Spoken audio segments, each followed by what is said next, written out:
From the paintings on the wall, it was clear my brother Milton had been here before me.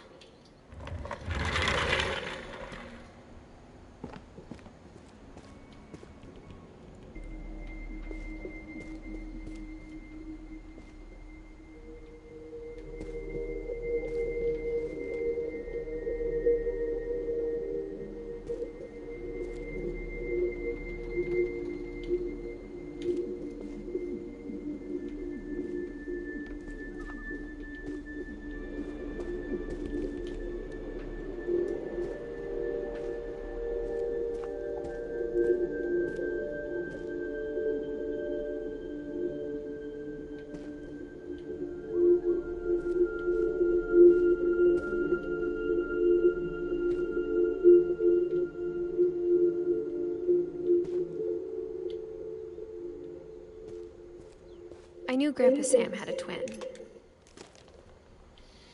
and that he never talked about him. I guess my grandpa didn't like history any more than my mom did.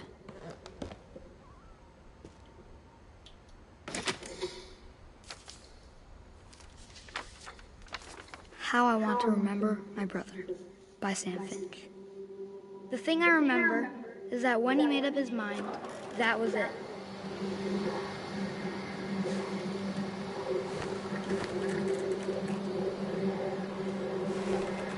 My brother said he'd die before he ate another mushroom, and he did. At Barbara's funeral, we swore we'd never be afraid again, and he wasn't. I think Calvin always wanted to fly.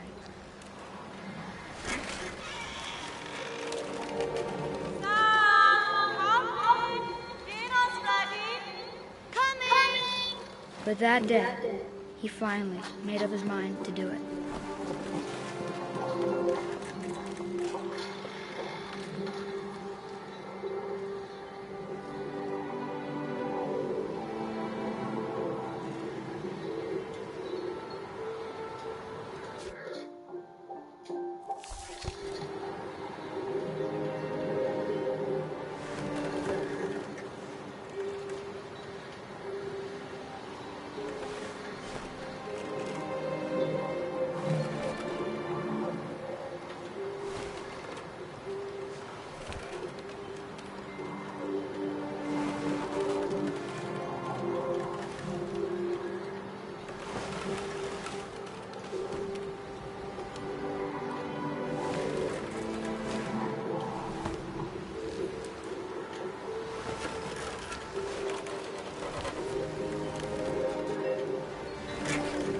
I told him going around was impossible.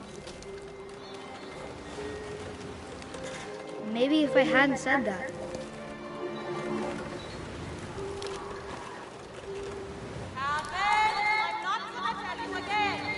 Maybe if the wind hadn't picked up. Then maybe he'd still be here. But I doubt it. I think he'd already made up his mind. That's what I want to remember about my brother.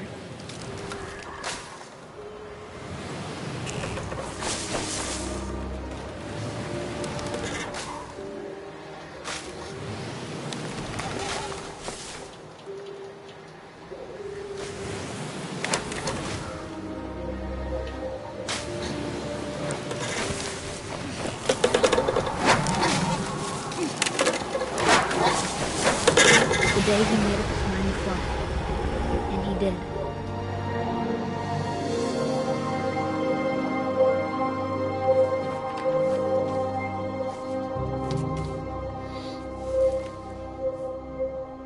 Calvin's story felt strangely familiar. When I was younger, I remember trying to do the exact same thing.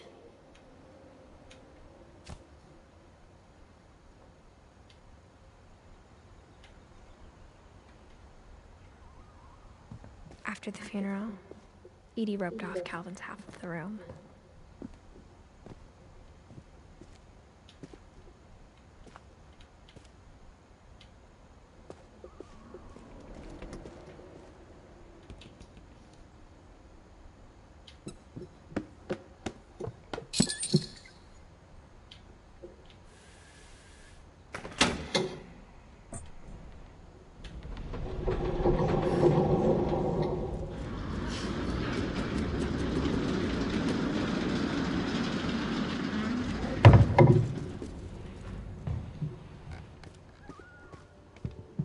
passages were a pretty tight fit.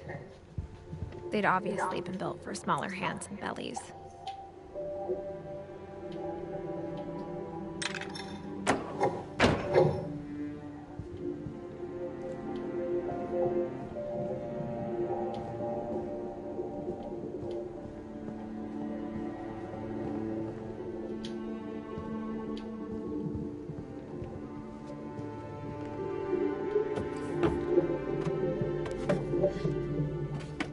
Growing up, I always thought of Barbara as a child star.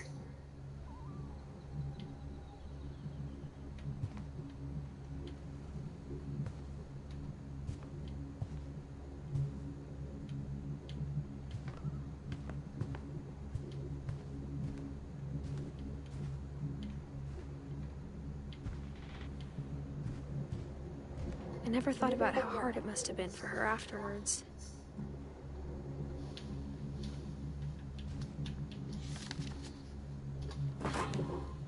Of all the stories people wrote about Barbara's death, I'm surprised Edie saved this one.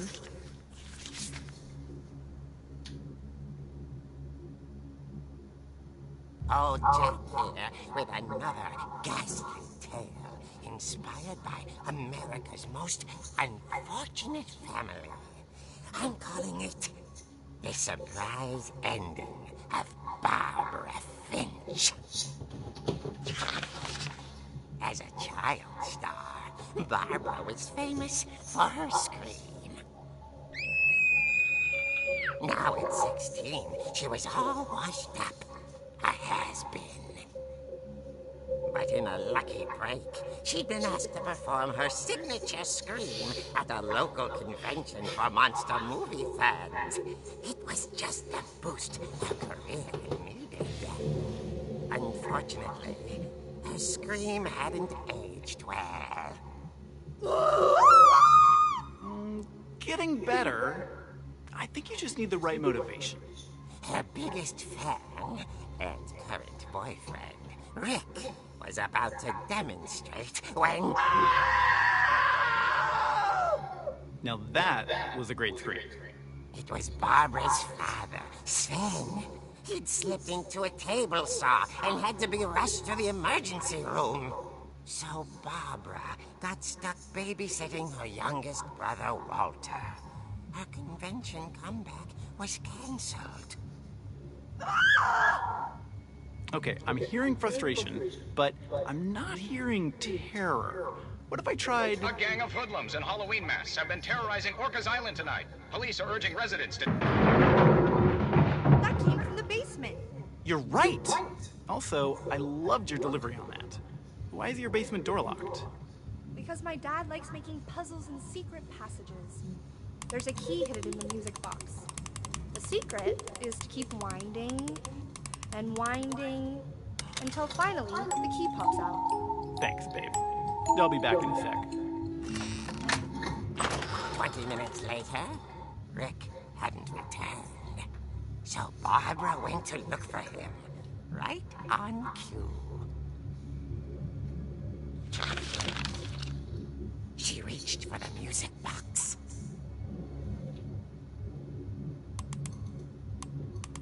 And as she wound the key, she listened for Rick, but the house was silent.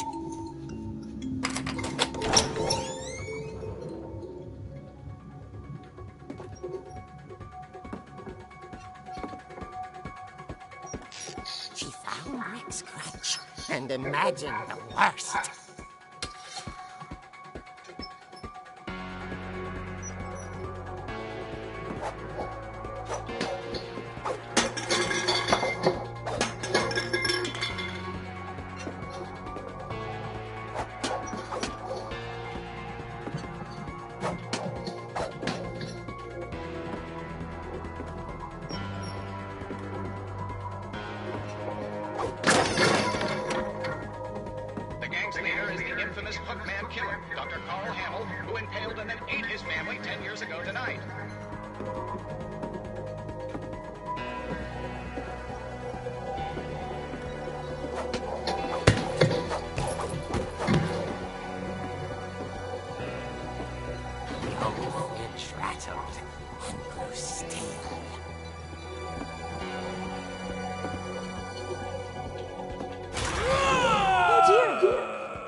Barb, relax. I was just trying to scare you to help you find your scream. Well, I'm not scared, Rick. I'm furious. Then act furious. All I'm getting from you now is that you're hurt and confused and you... She threw him out, but she kept a little something to remember him by. Barb, have you seen my other crutch? And she was still holding it when she fell asleep watching the late picture show. Hours later... Barbara! Walter, what's going on up there? Ah! Okay, I'm coming up, but if this is a trick, you're dead, Walter.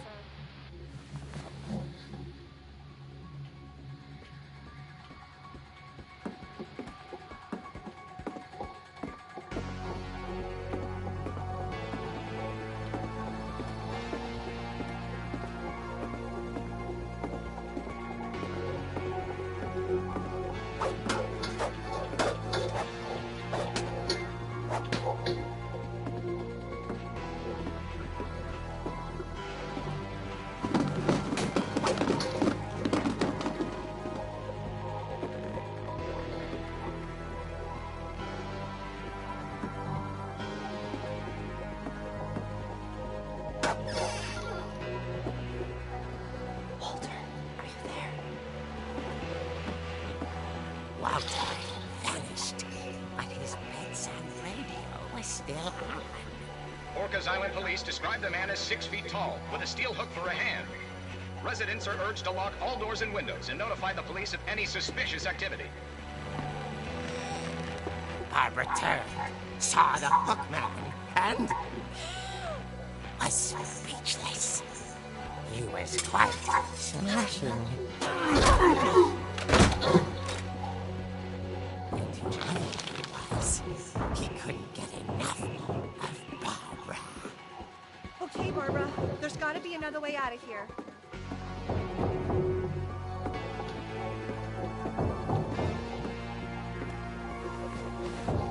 That night, she played her part beautifully.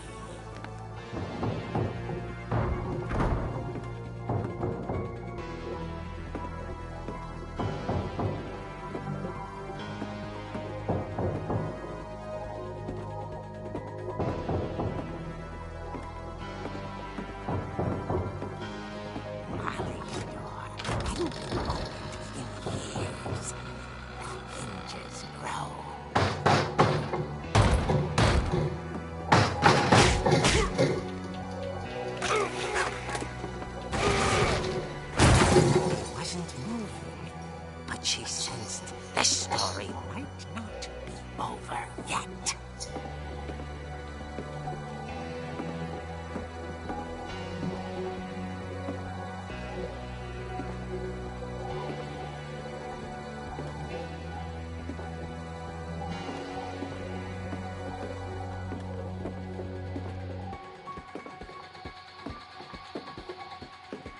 The hookman had vanished. She listened for his breathing, but all she heard was...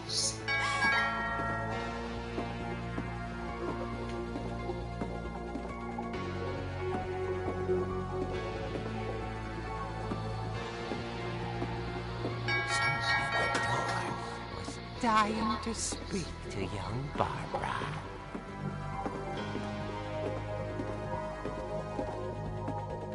At the door, she whispered. It was coming from inside the house.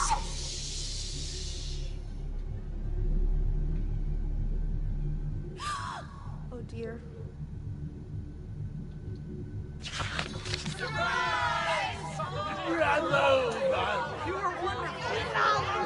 The monsters had come to surprise her. For Barbara, it was a dream come true. Then she saw what kind of monsters they were, and she realized what was about to happen.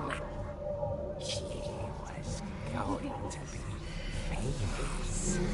And with her final breath, Barbara Finch gave the performance of her life.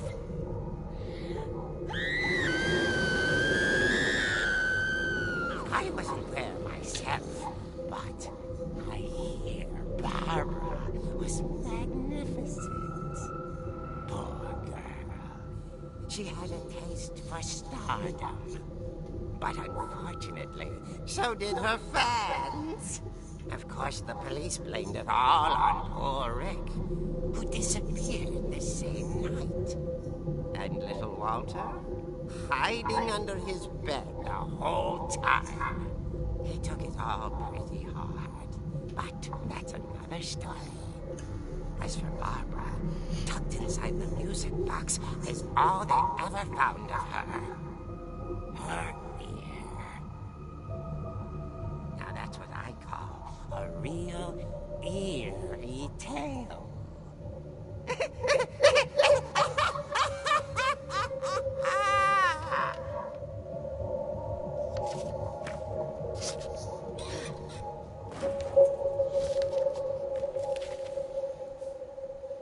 Edie told me all Barbara wanted was to be remembered, as absurd as that comic was. Maybe what Edie saw was a happy ending.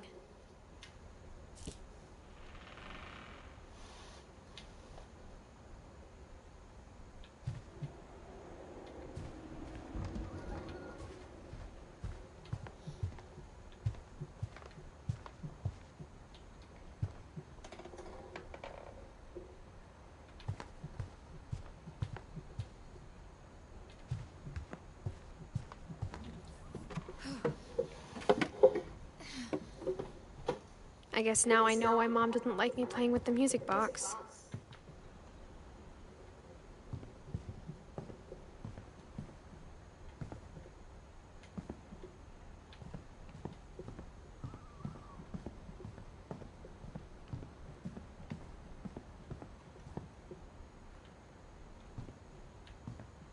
It's funny. All those times I played with the music box and never found the basement key.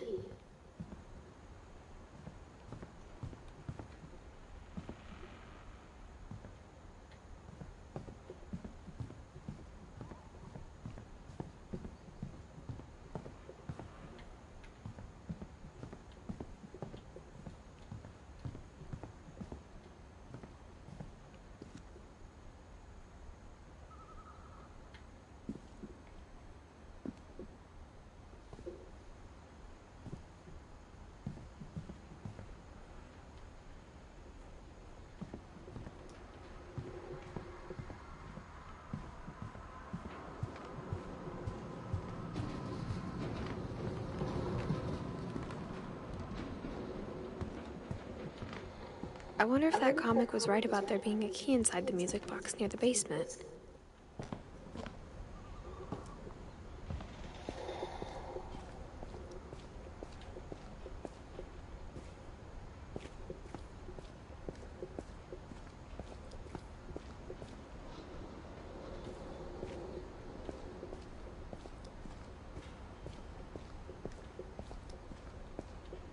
Maybe I should go check out that music box down by the basement.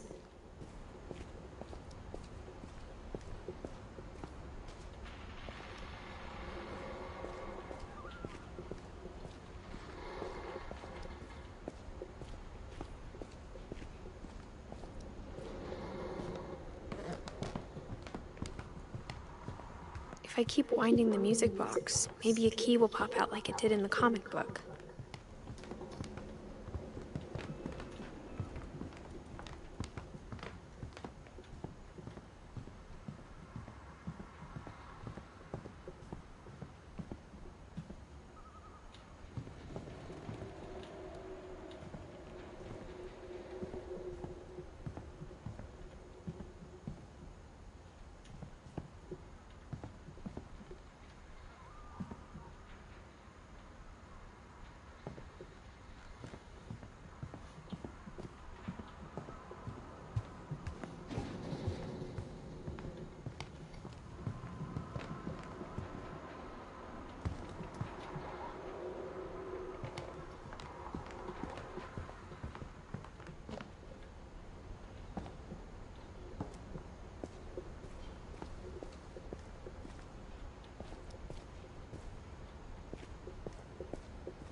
Mom said the basement was off limits, unless I wanted another tetanus shot.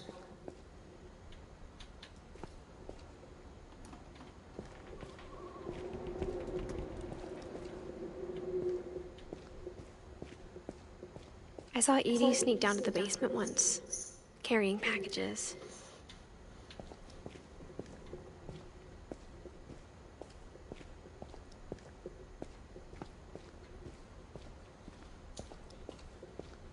I thought maybe she was hiding presents.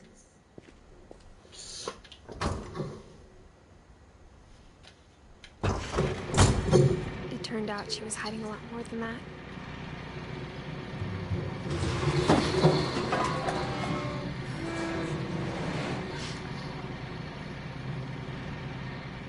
I remember asking Mom once about where Walter had gone. She said after Barbara died, he got as far away as he could. If there's a pattern in all these stories, I think it's that none of us has gotten very far.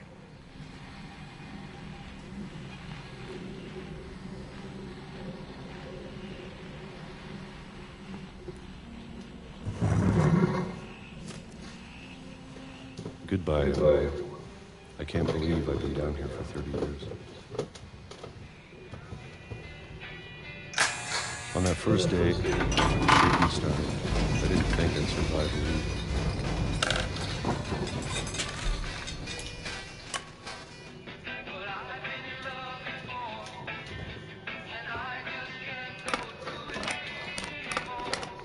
But after a few days, I settled into a routine. That's what kept me sane. Having a schedule, living for today. I always expected to be dead tomorrow. But if you wait long enough, you get used to anything.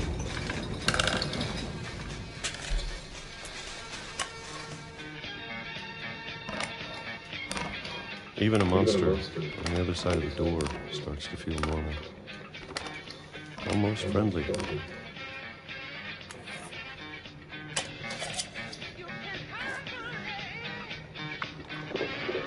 And then one day, everything just stopped. Whatever that thing was, it was gone. Maybe it got tired of waiting. Or maybe I just got tired of being afraid.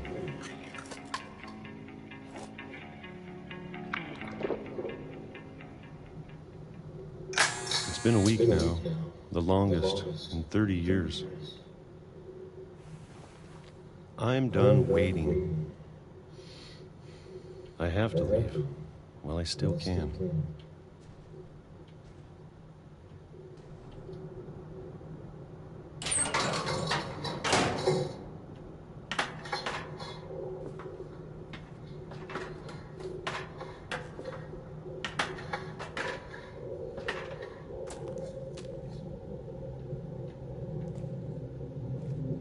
I know it's out there somewhere. Whatever killed Barbara and Molly and Calvin. Maybe this is all a mistake. But I need to stop living the same day. Even if it kills me.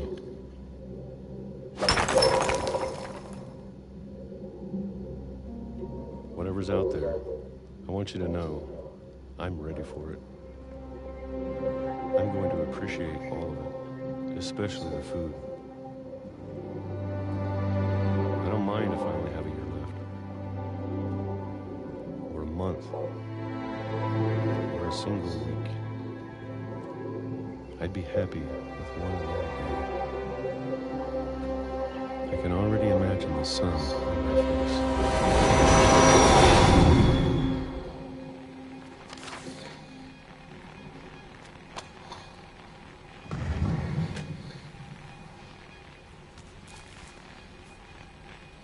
Walter died when I was 6.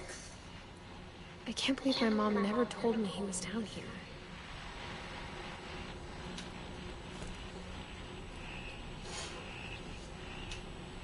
I'm sure my mom was trying to protect me.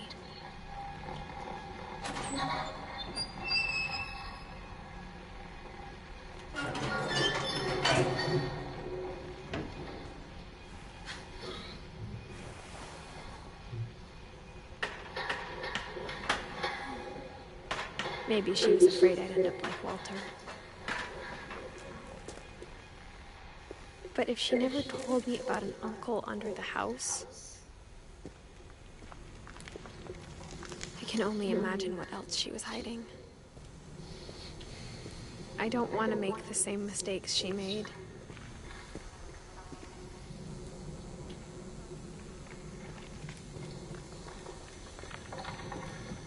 Trying to bury something that's still alive.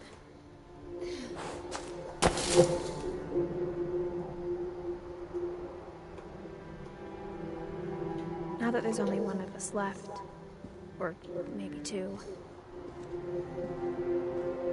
I thought it was time I heard the stories for myself and found out what happened to everyone else. But now I'm worried the stories themselves might be the problem. Maybe we believed so much in a family curse, we made it real.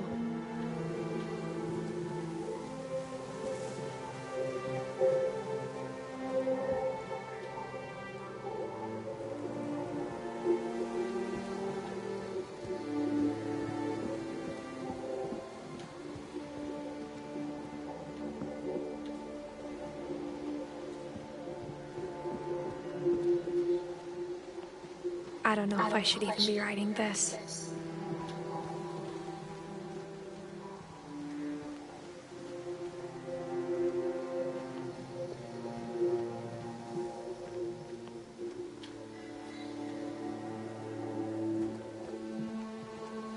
Maybe it'd be better if all this just died with me.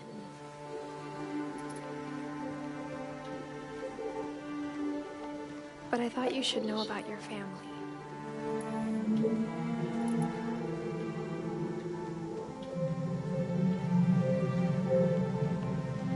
And the history you're a part of.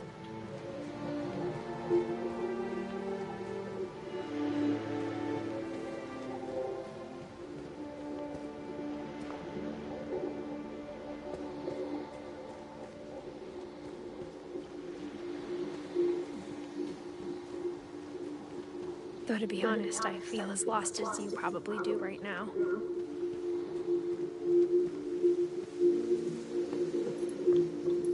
I think the people in these stories believed them, for what that's worth.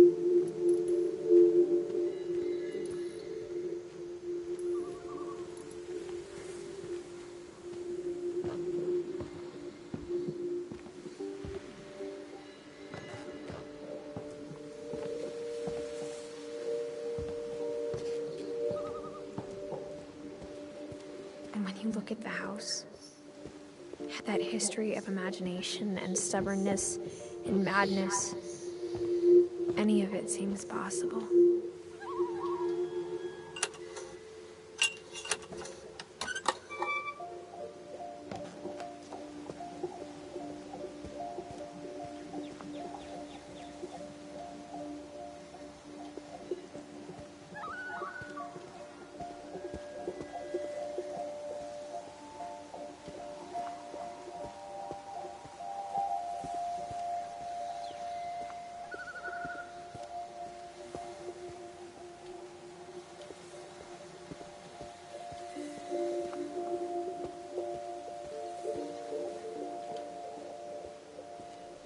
think we've been surrounded by death for so long, we've just gotten used to it.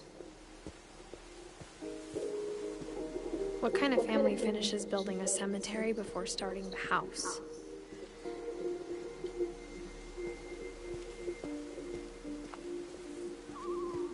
It's embarrassing for me to admit this, but the pet cemetery made me more uncomfortable than the human one. 3 of the gerbils were mine, and 2 had been my fault.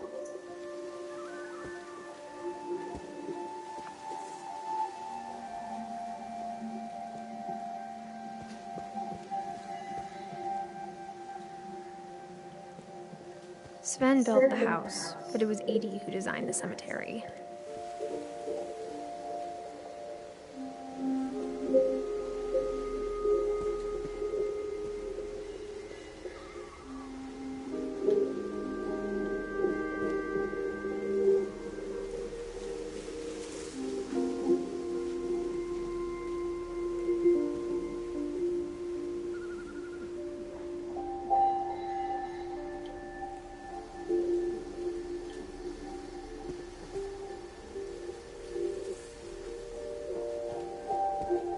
I'm sure Odin's monument had been Edie's idea. My mom was always trying to move on, but for Edie, the past never went away.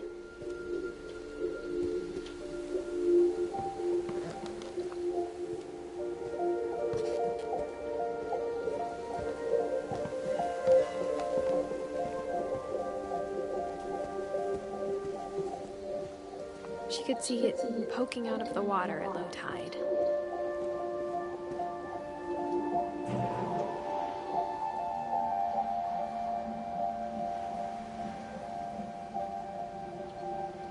Edie said she dreamed about the old house every night.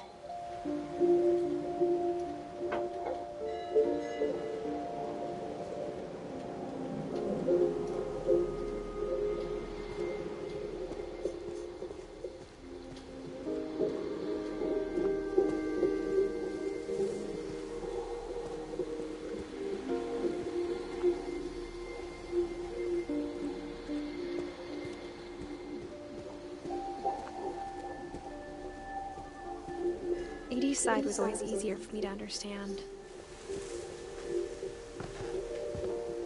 But the older I get, the more I can see where my mom was coming from. Her dad had been pretty strict, but it wasn't enough to save her brothers. She was just trying to do better.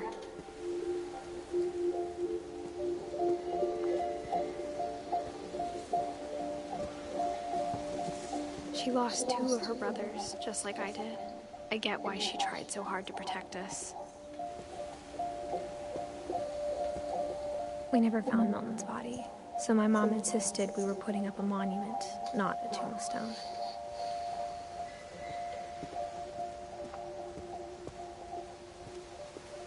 There's so many things I wish I could ask my mom now. Part of me thinks this is what she wanted all along. For me to come back someday and find everything out for myself.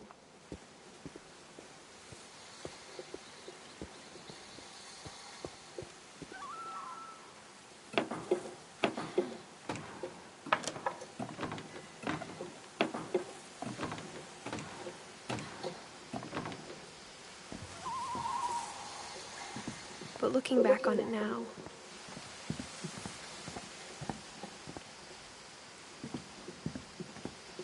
if she told me there was going to be so much climbing, I never would have come when I was 22 weeks pregnant.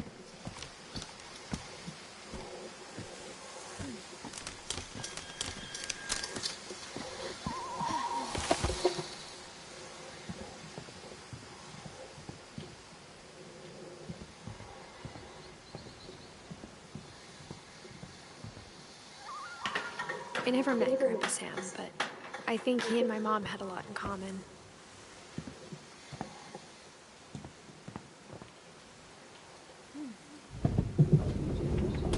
They were both pretty intense.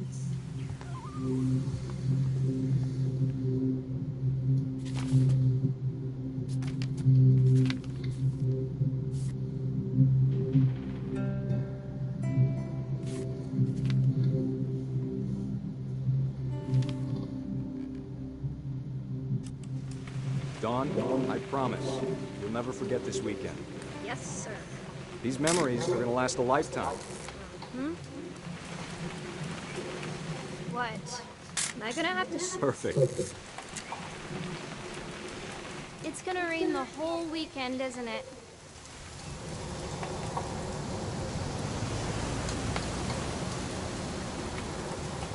Please just take the damn picture. Hey, language. I will never forget this weekend, Dad. That's the spirit. Okay, got it. I'm gonna take some pictures, okay? Just be careful. The camera's older than you are.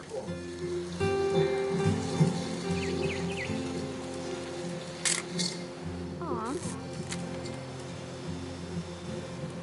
Definitely should not have drunk all that coffee.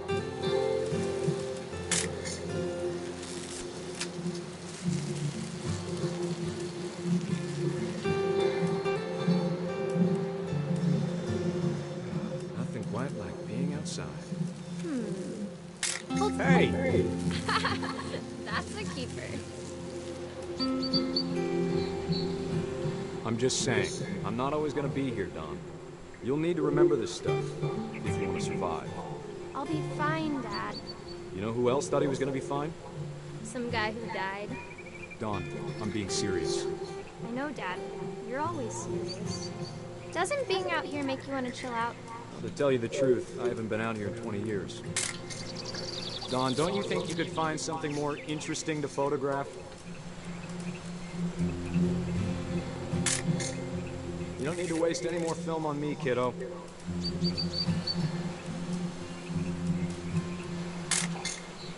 Last time I was with my brother Calvin. Man, that was a great trip. Your grandpa Sven taught us how. Good eyes, Don.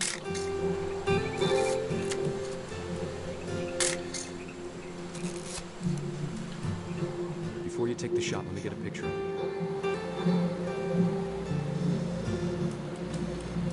Dad, I... Just breathe. Let me get behind you. Do I have to do this? Don, you don't have to do anything. But if you want to survive, you'll need to be strong.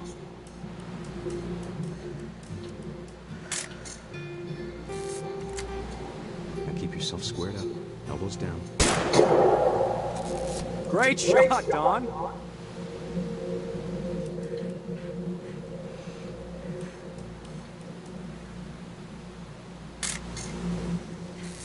I'm proud of you, Don. Always remember that, okay?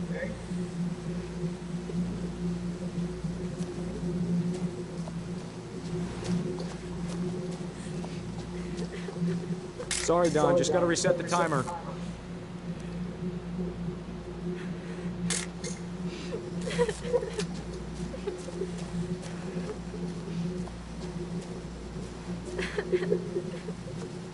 Dad, it's twitching. I think That's it's totally so... normal, Don. Just focus on the camera. Try not to think about... Dad!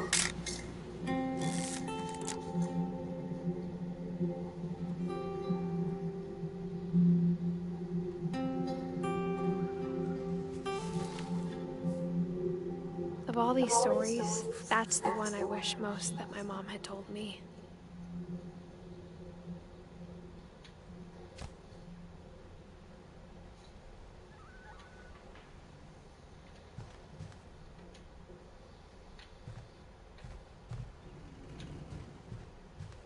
Instead of hiding from death, Sam seemed to go out of his way to meet it.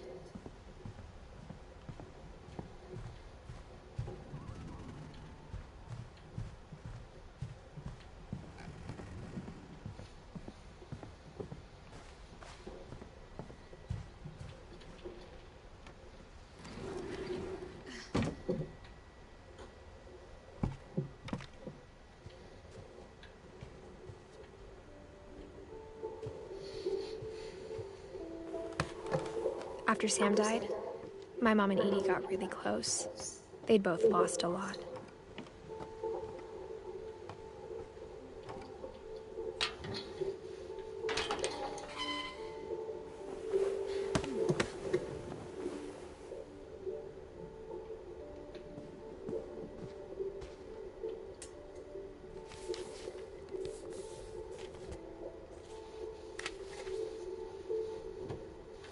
Dear Kay, do you remember the way Gregory used to laugh when he thought he was alone? Like something funny was happening, but only he could see it.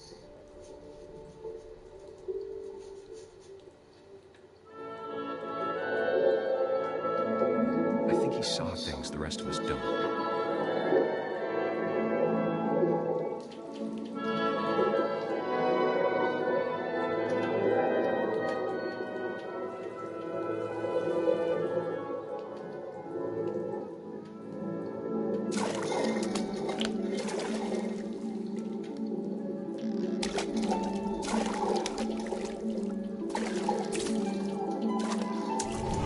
Over, Gregory. It's time to... Hold on, sweetie. Hello? Sam, I told you I don't want to talk right now. I wonder what he saw. What his world was like.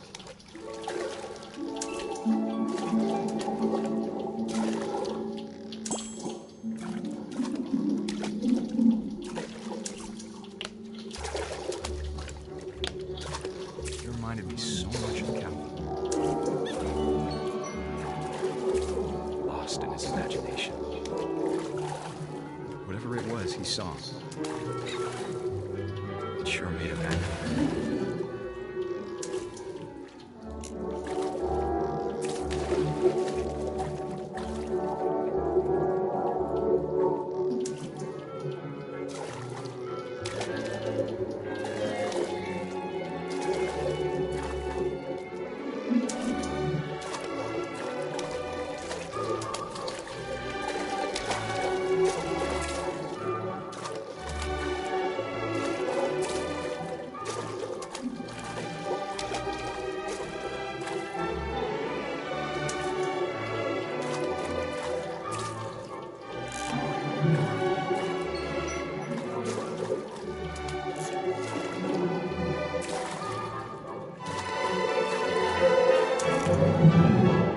I know how silly it sounds.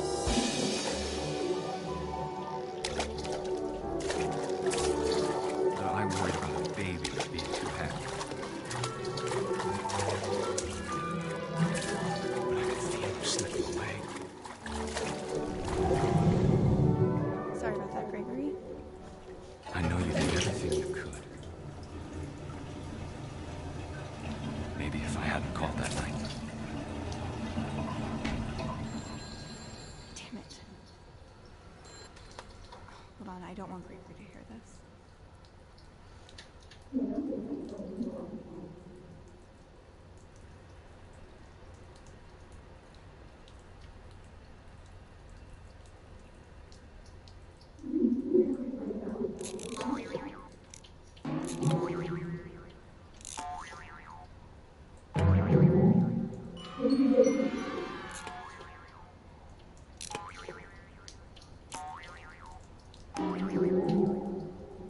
I wish he could have told us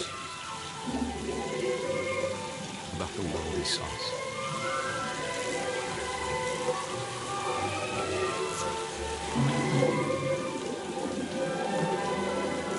There's so much I don't understand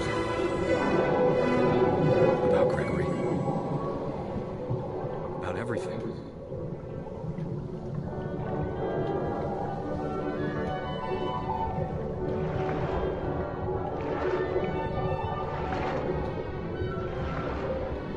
But I know what happened wasn't your fault.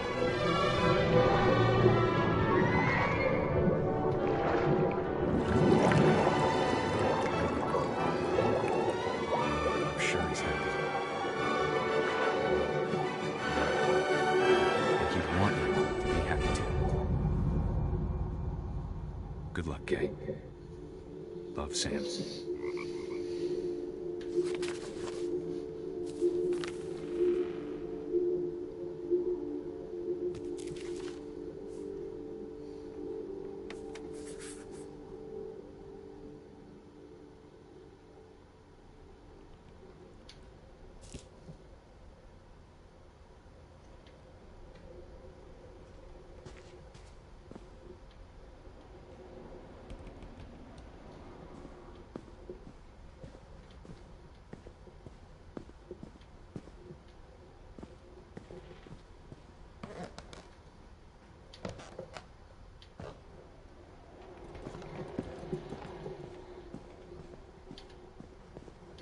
can't imagine my mom ever writing poetry, and yet...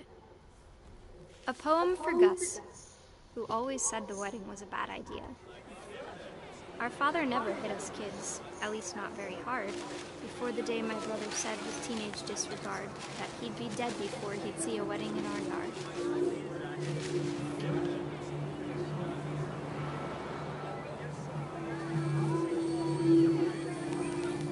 My father made him come, of course, but Gus stood far apart, just flew his kite and bottled up the storm inside his heart.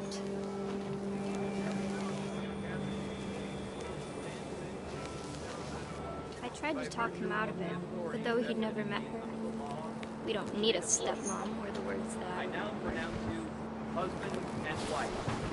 You may kiss the bride.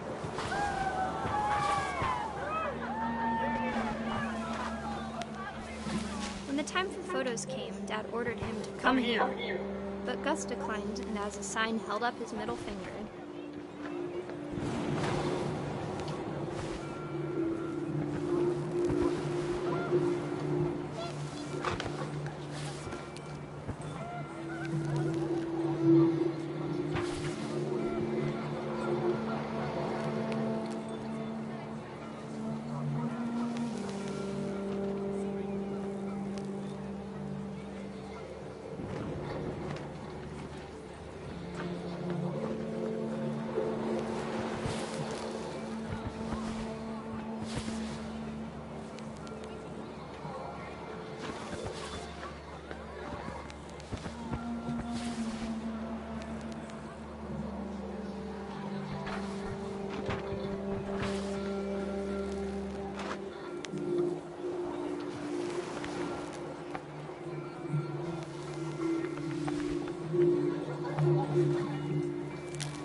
Wind picked up, and panicked geese appeared and quickly went.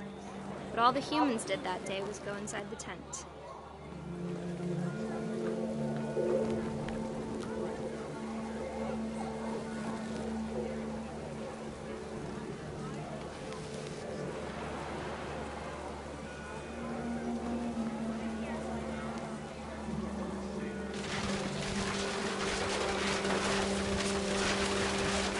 Rain came down in buckets then, but no one seemed afraid that nature might destroy the tent our dad had crudely made.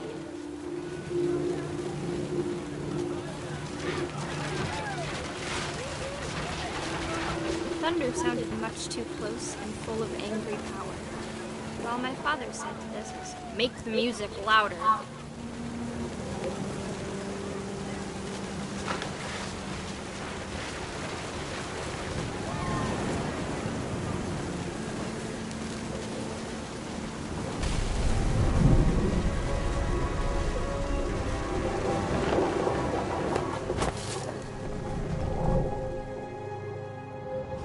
I wish that I could truly say I thought about you on that day. Out there on the beach alone, just you, the wind, the sea, and foam. But I didn't, until we found you.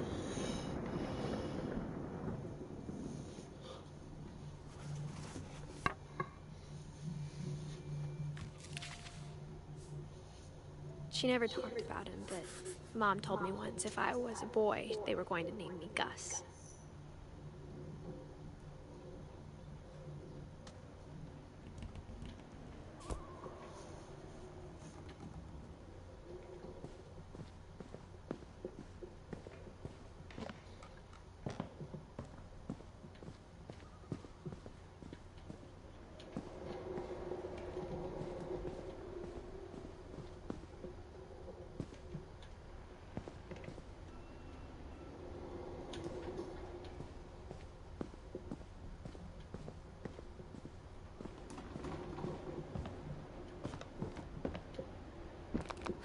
My mom moved up to the loft after her brothers died. At the time, it was as far away as she could get.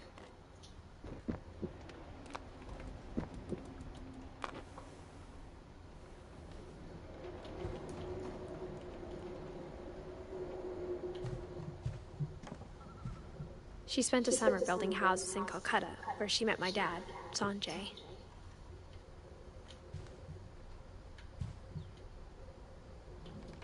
My mom moved to India a week after graduation and got a job teaching English. Louis was born a year later.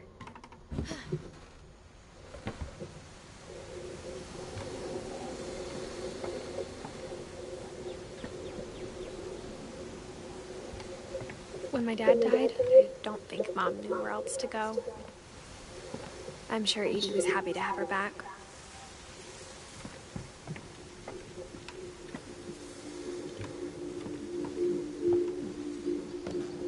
The house had to get a little bigger, but Edie was used to that.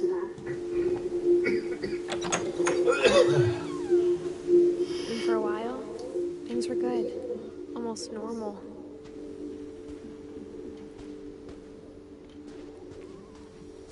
But it didn't last.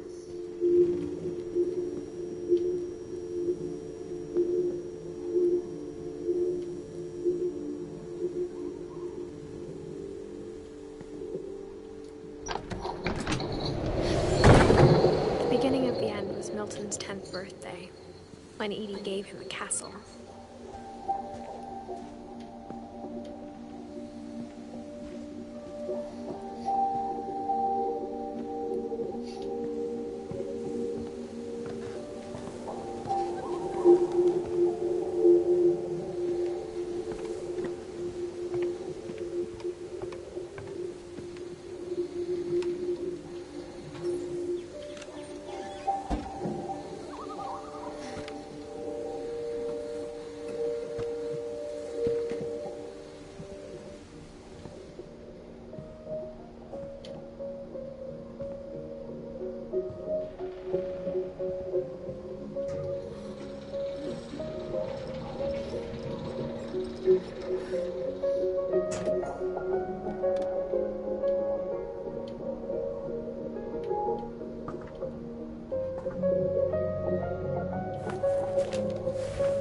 Edith Finch in The Magic Paintbrush.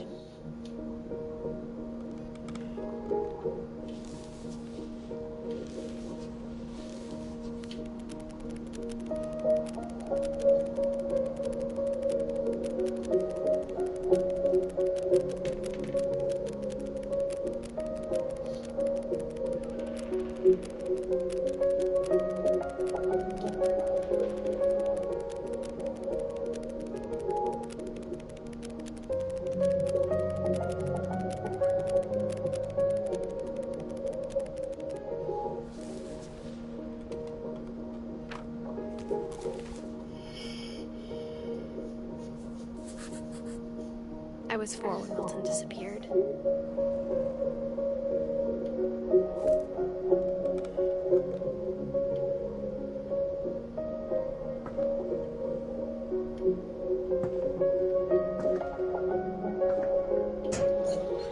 Mom spent months searching for my brother. Then she sealed the doors.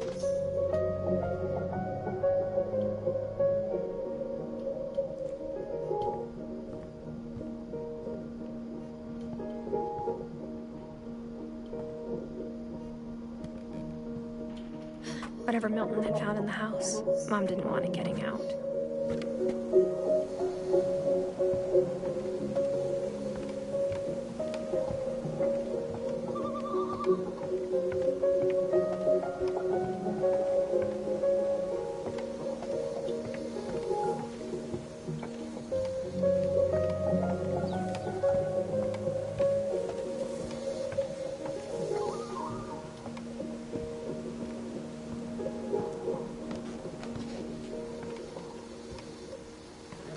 Mom definitely blamed Edie, but I think Louis blamed himself. After he graduated, he just spent more and more time in his room, until Mom got him a job at the cannery.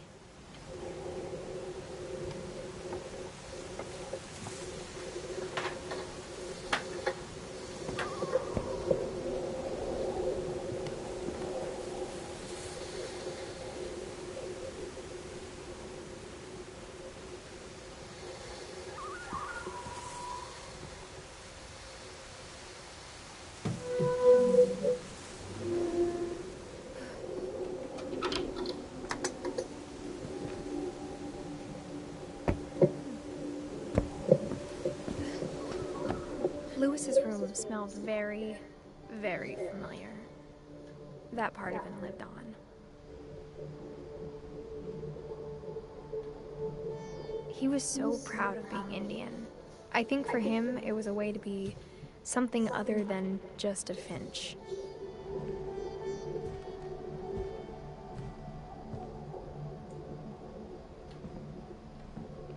Lewis and I spent a lot of time playing games together, but he was surprisingly bad at them. He died a lot.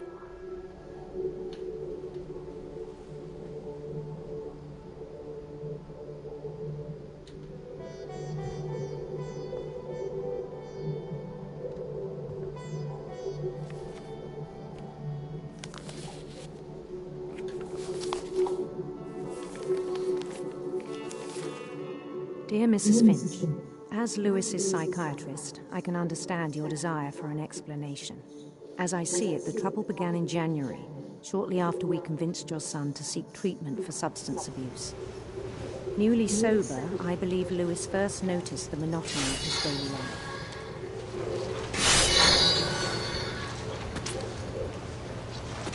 He kept working at the cannery.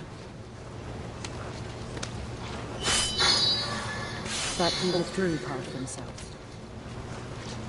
In our sessions, I saw the same behavior.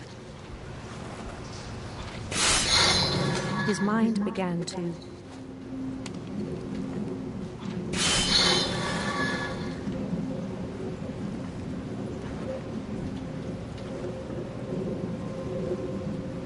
wander.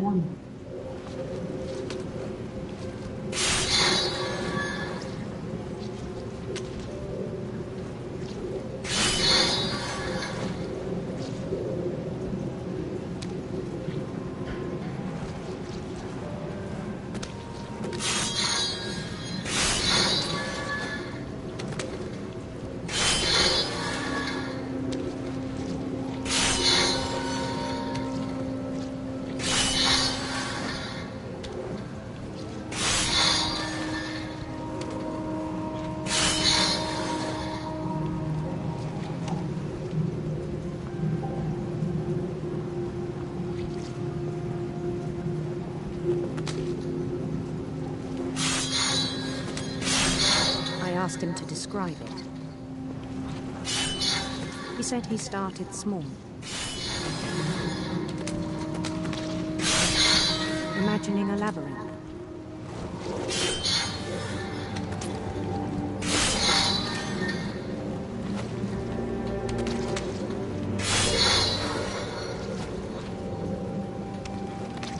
He'd feel his way about.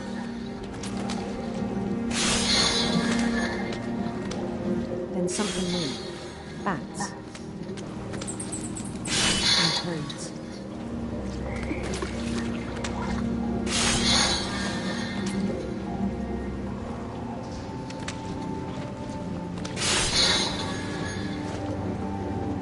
And things that have not names.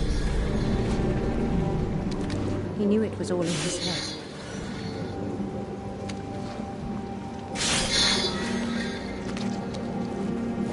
He took it very seriously. I had hoped he'd find himself.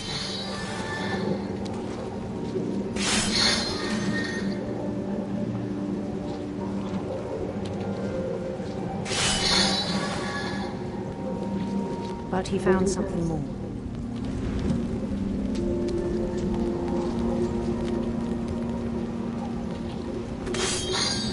I worried about him then.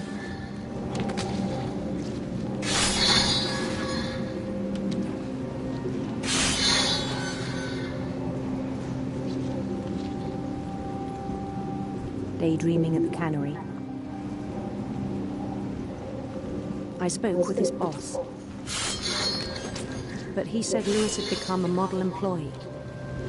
Methodical, tireless, focused. Like a whole new Lewis. So I let him go on.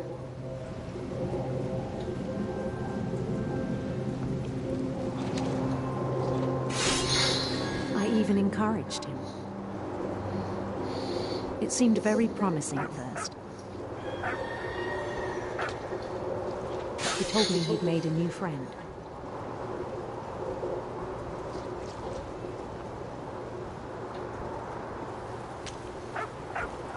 On the edge of a city he named Louis Topia.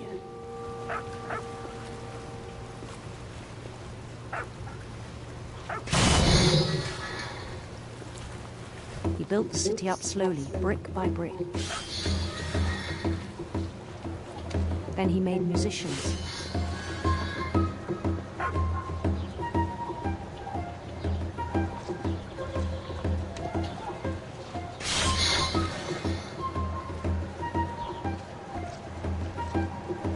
And songs for them to play.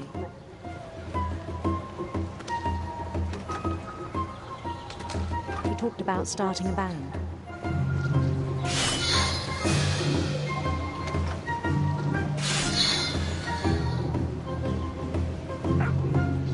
And he was always humming something. Every day his imagination grew stronger. He no longer spoke at the cannery. But his chopping was as reliable as ever. Then one day it struck him that all the cheering crowds, even the stones under his feet, were all in his imagination, so he could do whatever he wished.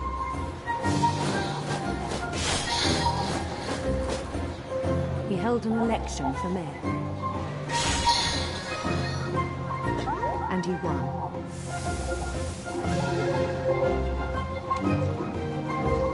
They begged him to stay, but his mind was already wandering.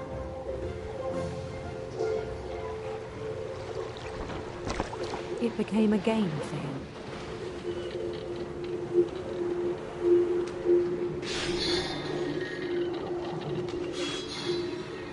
He'd conquer a city, then immediately push on.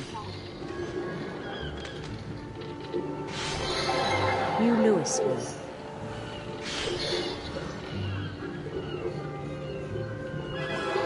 St. Louis. He started drifting away from our reality.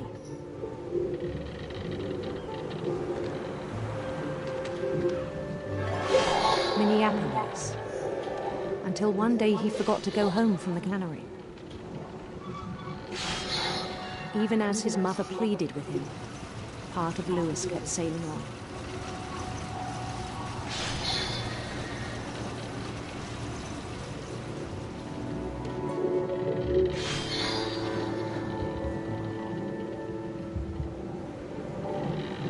In Louisburg, he heard rumors of a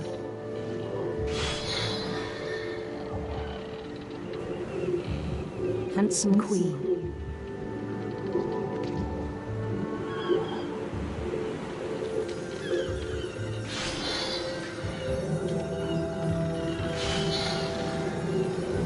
The queen was on her own quest for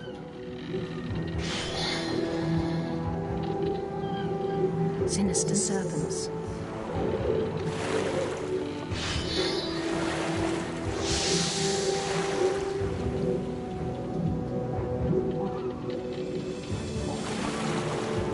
Followed the sound of her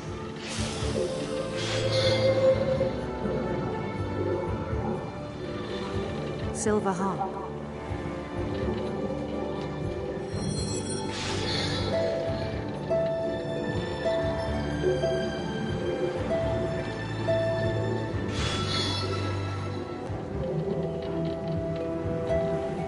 His chase led him to a golden palace east of the sun and west of the moon.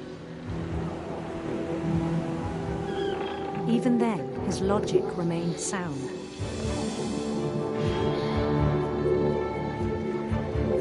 He knew the world was all in his imagination.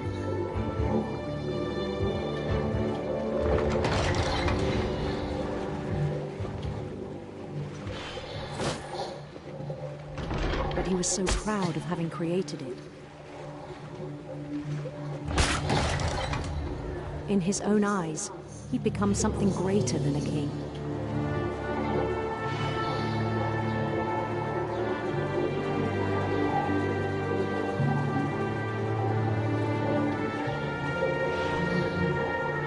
someone who'd never known success in the real world, I think it was overwhelming.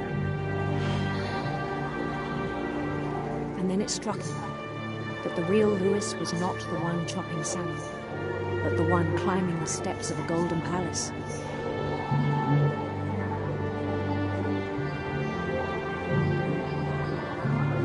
My imagination is as real as my body, he told me.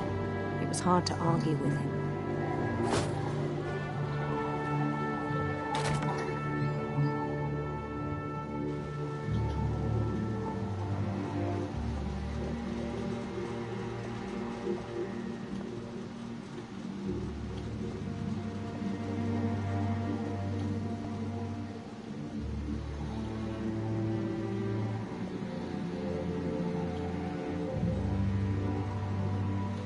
Began to forget the world we know.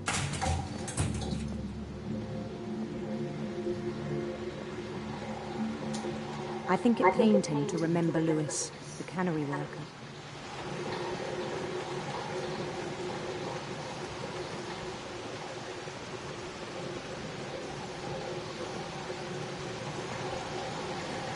He began to despise the man with a royal contempt.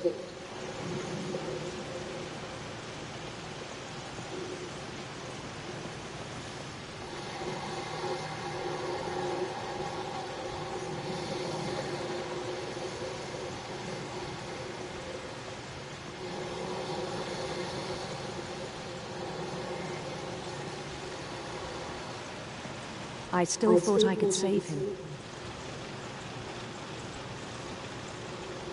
Even after he said he was being crowned king over all the lands of wonder.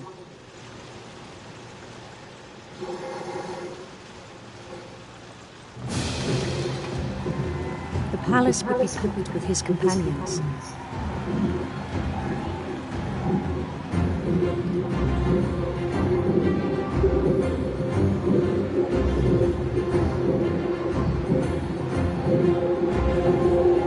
Including the wise Calico who insisted on inviting me.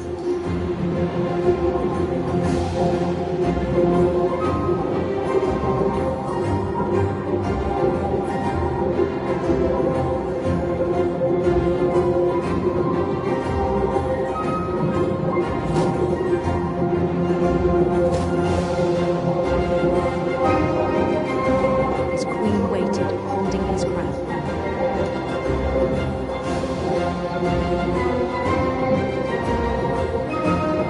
There was only one thing left to do.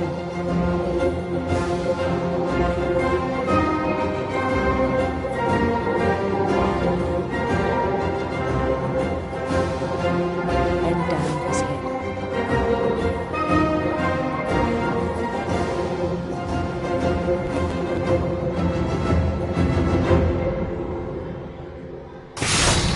And the rest I think you know.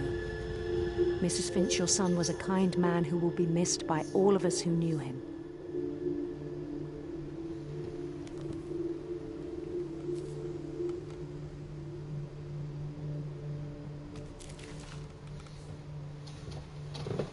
My brother was really cool. I wish you could have met him.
from Lewis's funeral, my mom told me to start packing.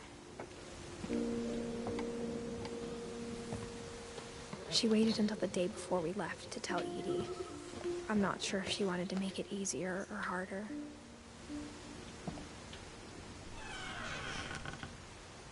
I wish we'd stayed. But I understand why we left. My mom ended up leaving everything behind.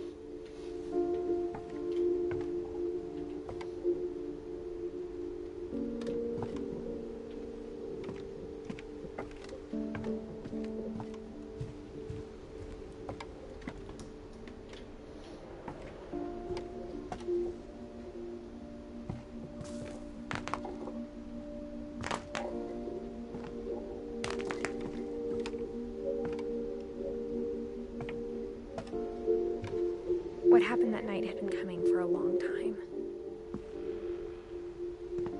Maybe it should have come sooner.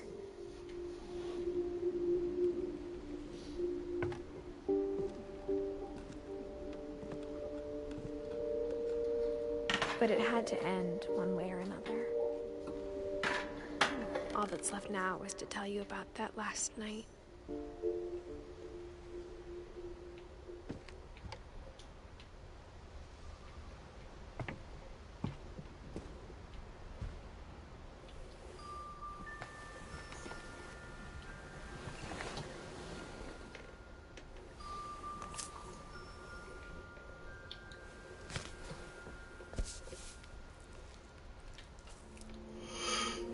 That whole last day, Edie just watched us pack and didn't say a word.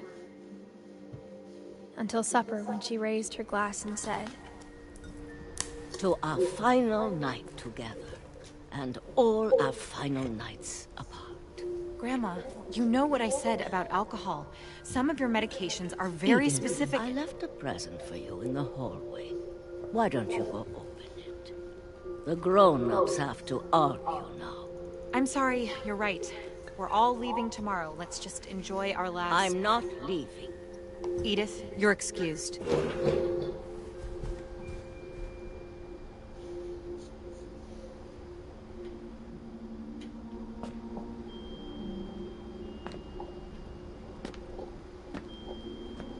The power had been shut off that morning, but Edie always had plenty of candles.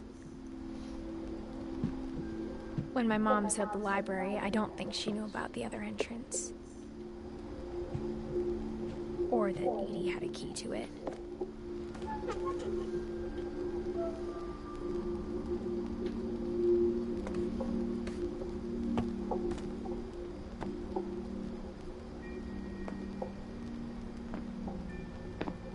That thing you're afraid of isn't going to end when you leave the house.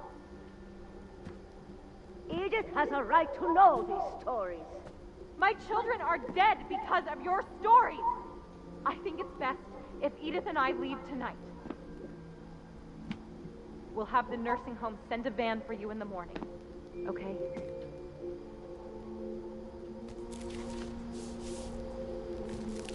Dear Edith, there's so many stories I wish I could tell you, but there's only time for one. This is about what happened on the night you were born. That night, the tide went way, way out. It was the first and last time I ever saw the old house aground.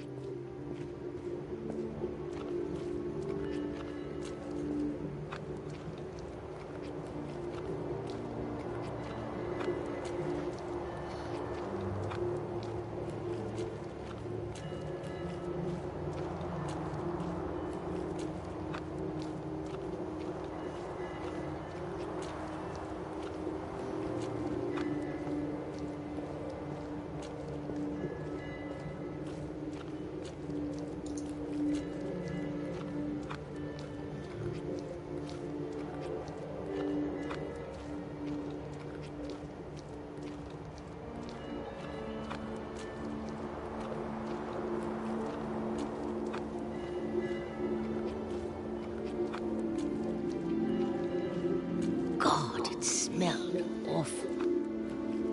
You know, I've seen that house every day of my life. But I never thought I'd go back to it. When the fog rolled in, I lost my way.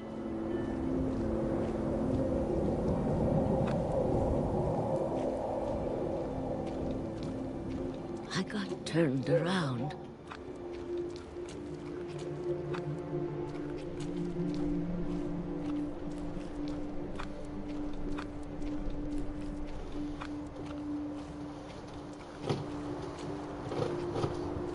I started seeing things.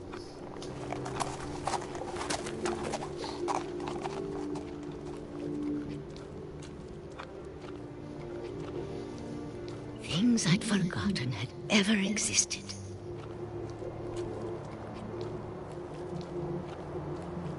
But when I saw them, they felt like old friends. That night, a lot of things came back to me. Or maybe I came back to them.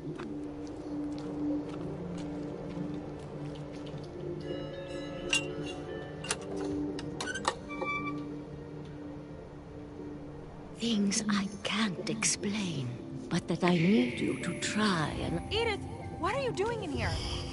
It's mine. Edith! Mom, you're gonna rip it! Let go! I kicked and screamed, but Mom dragged me to the car. I never saw Great-Grandma Edie again. The next morning, the band came to pick her up, but she was already gone. After that, we moved around a lot.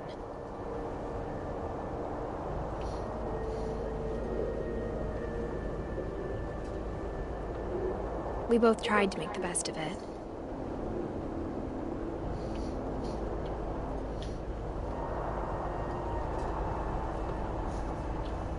A few years went by.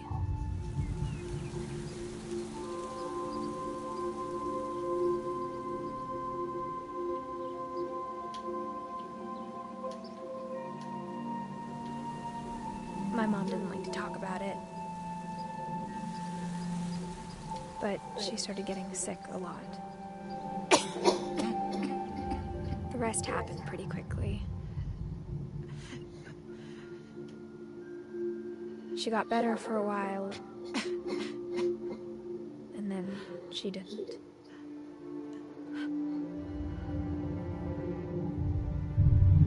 And then I was alone.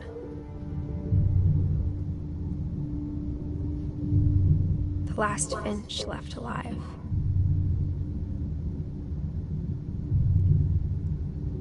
Until I found out about you. I'm still not sure what to tell you about all this. If we lived forever, maybe we'd have time to understand things. But as it is, I think the best we can do is try to open our eyes. And appreciate how strange and brief all of this is.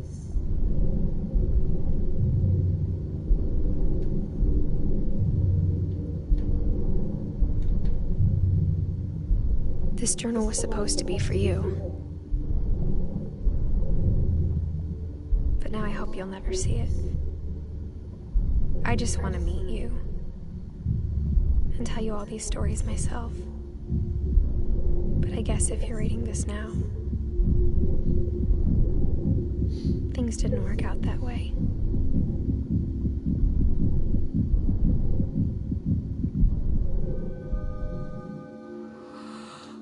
This is where your story begins. I'm sorry I won't be there to see it. It's a lot to ask, but I don't want you to be sad that I'm gone. I want you to be amazed that any of us ever had a chance to be here at all. Good luck.